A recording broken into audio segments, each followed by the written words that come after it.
What's going on, everyone? Dapper Dill. Today we are fixing my reverse sensor switch on top of my transmission. Now this is for a 2004 V70R M66. Months and months ago my switch stopped working, my reverse lights don't work, the backup alarm doesn't work, and we're finally gonna get that fixed. So anytime I try to back up at night, I have to try to keep on the brake pedal, that way I have sunlight and I can see where I'm going. Now before we get started, if you can see this is the OEM switch, the one the car came out with. There's the two prongs. Volvo actually updated it to this one. Now it's just a plug, and then you have to rewire this one into it because this isn't going to fit onto this, obviously. It just clips right in, so we'll have to cut the harness of the one that's in there now, and we'll solder this one in. Now this is for manual M66 transmission. The switch is under the airbox, so this all has to come out, and then it's like hidden on top of the transmission. It's not easy to get to, so I'll show you guys.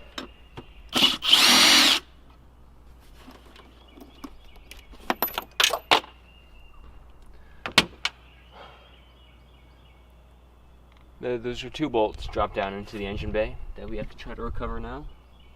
Awesome. That's what happens when you drink too much coffee. Can't hold on to anything. So if you can see it, these two wires are going towards it, so it's right underneath this piece in here. Now some people actually take this piece off. I don't want to do that. I'm going to try to get to this, which is going to be a little difficult with the tools I have, so we'll see. This should just slide right off because it's just two prongs. Now this is the one that's in there now. It's going to be a 22, but because of the prongs you can't use a standard one. You have to use a longer socket, and I'm not sure if we'll actually fit a longer socket inside.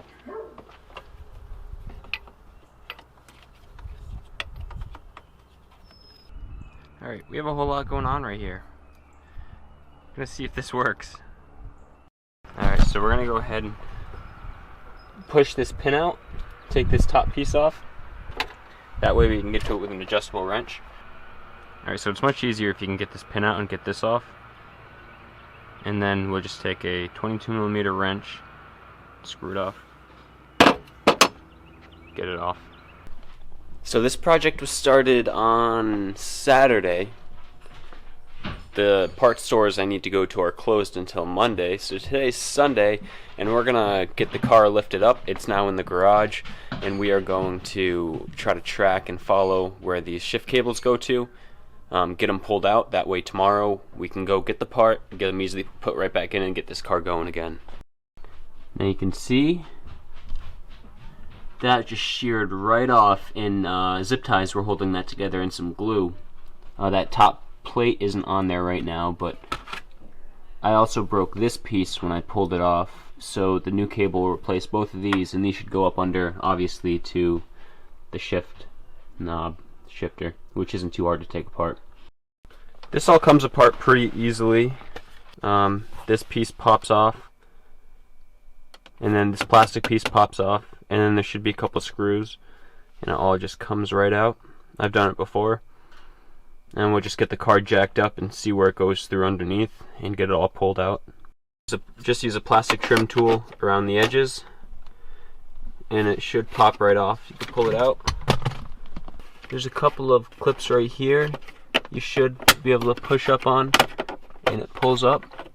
Just use a plastic trim tool up on the edge of that piece afterwards, and it should pop right off.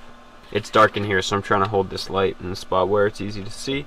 And then this piece, just a couple clips as well. It'll pull right up to take the shift knob off, push down, and then you twist.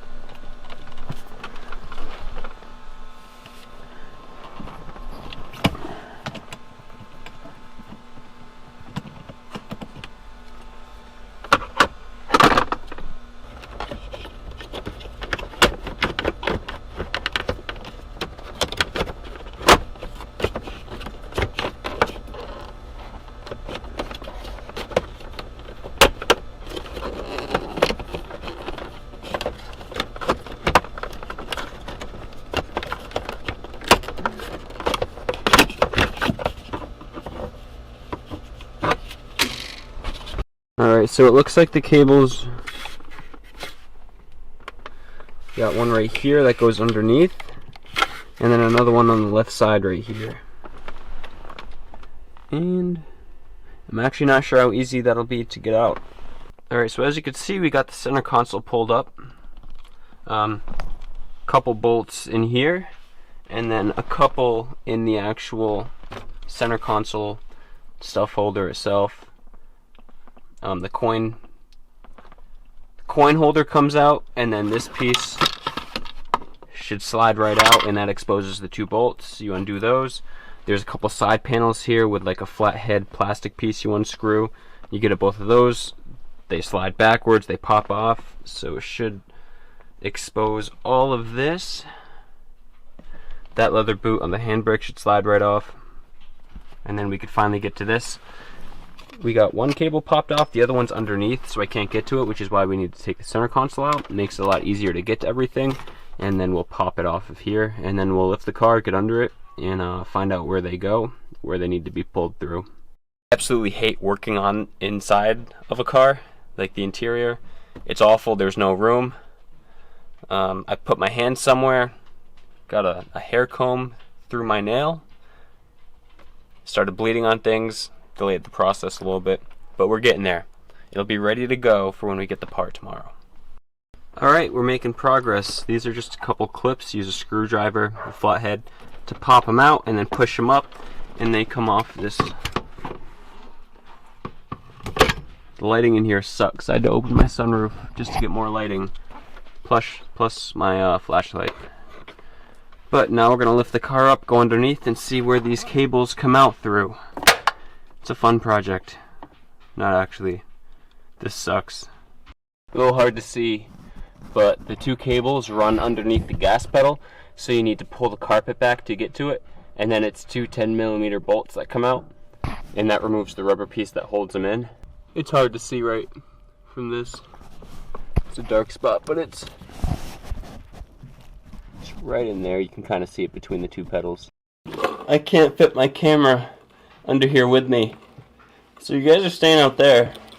Found them. So these will actually pull right out through the interior. So I guess I really didn't need to. Yeah, I'm gonna need to guide these up from underneath when I put them back in.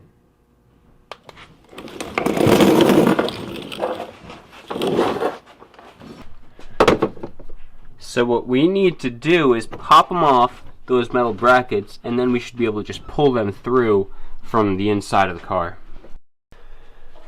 The cable's finally out.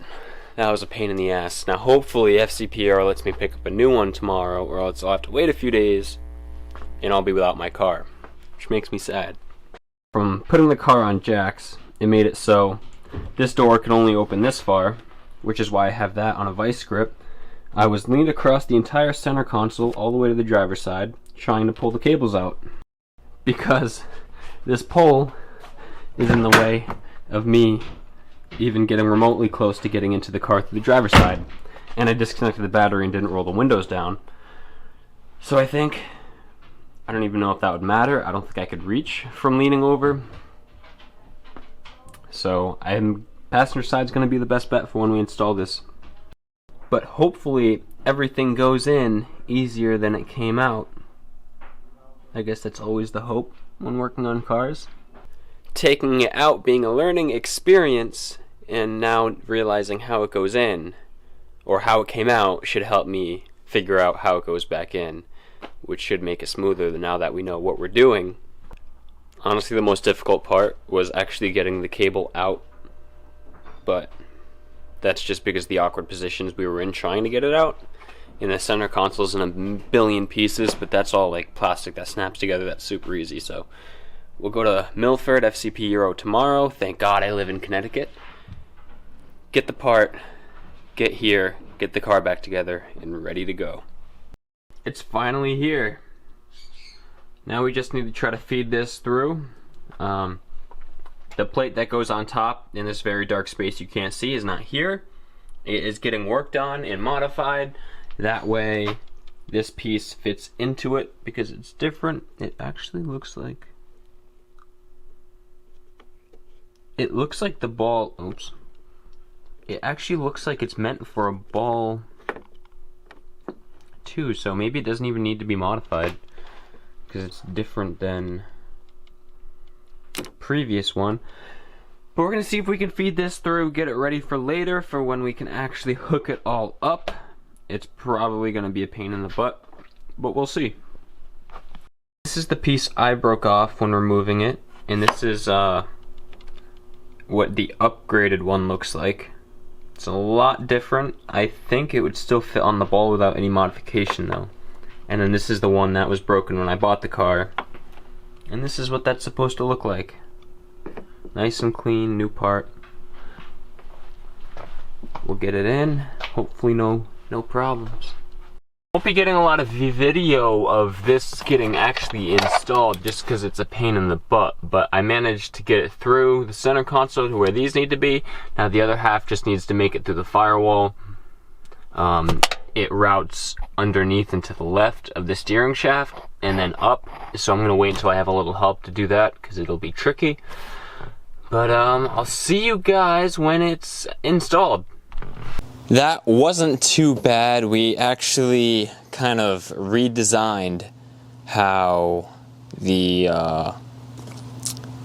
shifter cable connected to that metal piece, because Volvo wants you to buy an upgraded one to match that cable for another $250, which is just ridiculous because it's the same metal piece with just a different little, not even a ball, just a stud, and then a clamps to it, and they won't want to charge you an extra $250 just because they changed that.